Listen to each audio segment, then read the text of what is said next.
Hi, PG Exposure here with a review of the Slik Carbon Fiber Series 634 CF tripod.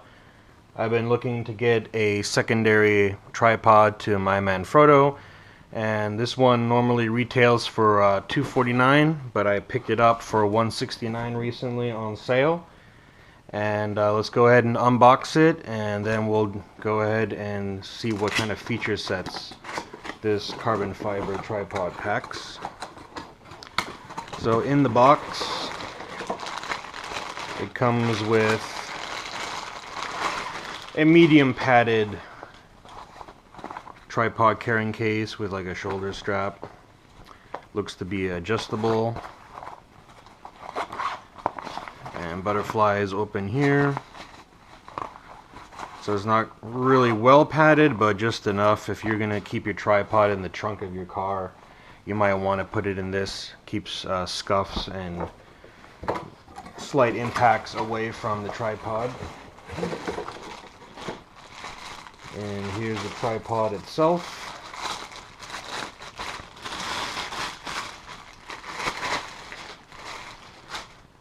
Comes with instructions for the 634 CF and 624. 4-section legs, tells you what to do and what not to do, and how to carry it and how to adjust it. I'll go over the features when I actually set it up. This is just going to be the unboxing portion. And it comes with a warranty card. Comes with a 3-year warranty on manufacturing defects. It's just under 2 pounds, which was appealing to me because my current tripod's over 4 pounds. So shaving off 2 pounds when you're climbing or when you're walking around does help a bit. It has the twist locks, and it's a 4-section tripod. So you got 1, 2, 3, and I think it gets up to above 60 inches, but like I said, I'm gonna have to wait and actually set it up with everything. Twist locks, it's fairly light. I mean, that's the first obvious thing that I came across. A lot of plastic parts, so as long as you're not one that really abuses their equipment, for $250 to get in on a carbon fiber tripod, this might be the way to go. Common setup would be like this.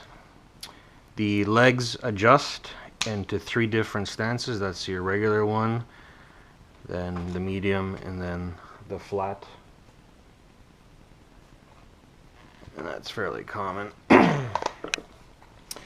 The thing that I like about it is it does have a center column, but it's a 2-section center column, and you'll see this later when I actually can film it. But the bottom half of the center column can be removed. You pull the clamps, and this is how low it can get. The only weird thing about this is that it comes with a 1/4-20 screw right here at the top of the base.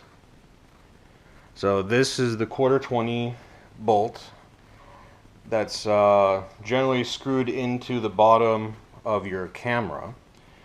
So if you're going to be using it with a ball head, you're going to need to get a 3/8 to 4/20 screw adapter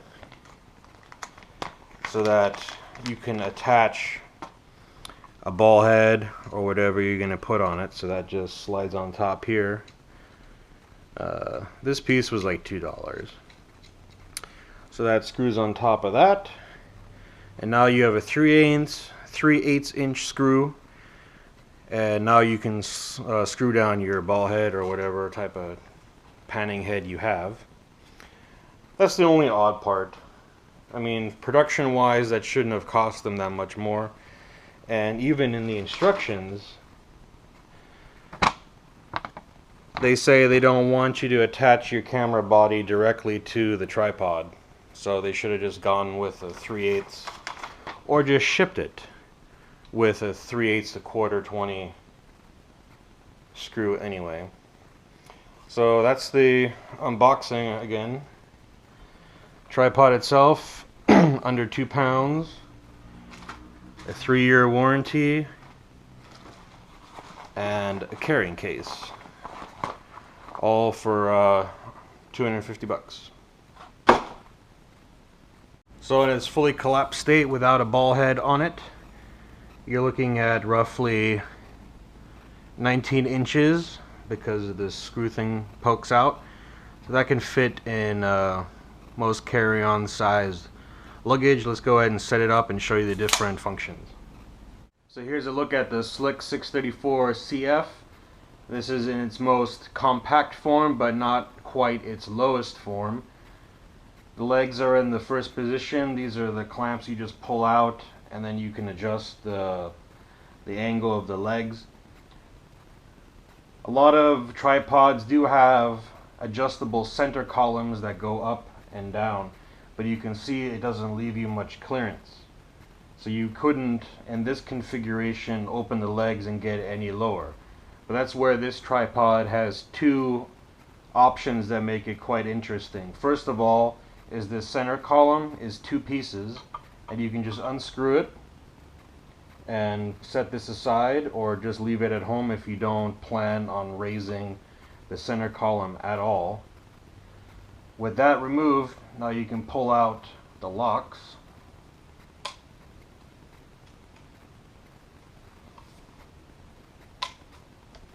And fully extend the legs. And now you're maybe, I'd say 5 inches off the ground. Or even lower. Maybe like 4.5. By the time you could put your camera on here, like I said, this has the quarter 20 bolt right here. But if you had a ball head, you know, add another 2.5 to 3 inches. So your camera body would be around at this height. So you're looking at 6 inches off the ground. And it's pretty stable. The other way of getting a low angle shot, you put it back in this position.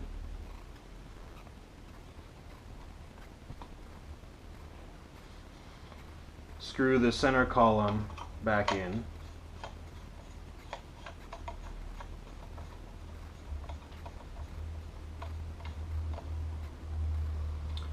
This tripod has 2 ways of locking the center column. First, there is a compression screw here that drives a plate and compresses against the center column.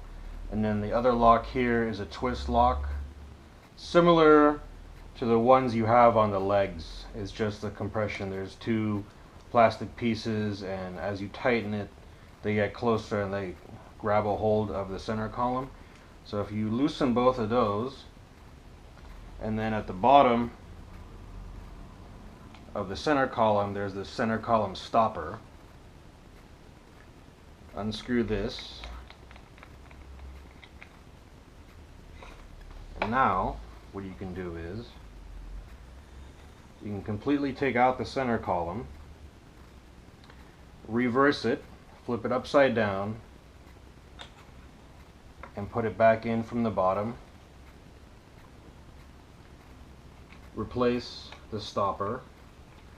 This way the center column won't go crashing down to the ground with the weight of your camera on it. Bring it up in the frame here. Now you can lock the compression clamp and tighten the screw clamp. And now you can hang your camera upside down, and in post-production You know, even though your image is going to be upside down or whatever, all you got to do in Lightroom or even the most basic photo editing tools have a way to flip the image around 180 degrees. So that would be two options if you really need a tripod that can get really low to the ground. Either flip the center column around and hang your camera upside down from here for low macro shots of flowers, insects, or if you're, you know, on the beach or something, you just want to get a low angle shot. That's one way of doing it. Or like the first way I told you, you could just unscrew the second half of this tripod, pull the leg clamps, and just get it really close to the ground. And now I'll show you how tall this thing gets. So with all four legs extended and the center column all the way down, you're looking at a height of 53 inches. And with all four legs extended plus the center column completely raised, the center column is about 12 inches, and it would add another, the total height here is 66 inches without your ball head. So you can put on another ball head that takes you to 68 inches, and then plus your camera body, so your lens would be about this height.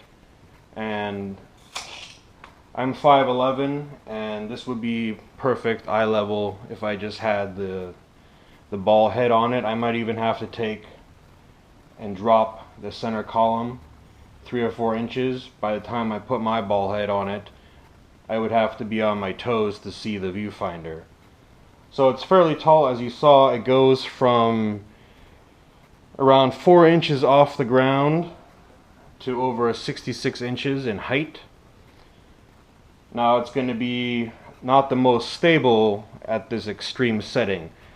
One thing this tripod doesn't have that I wish it had would be some sort of hook where you could hang, you know, a bag of rocks or even your camera bag to help this thing stay stable.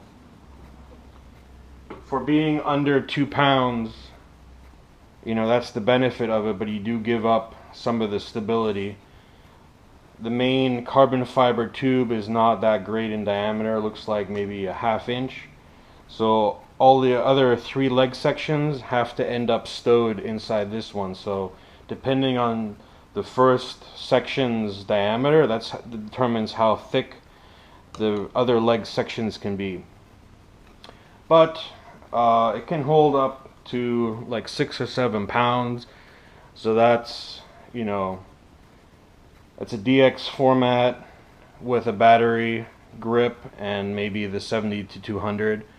If you had a larger lens, say like a Canon or Nikon 400 or 500, you're not going to be interested in a $250 tripod.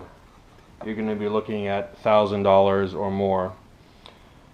But it seems to do quite well,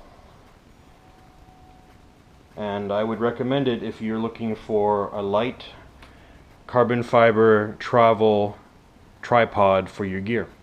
And that's a review of the Slik 634 carbon fiber.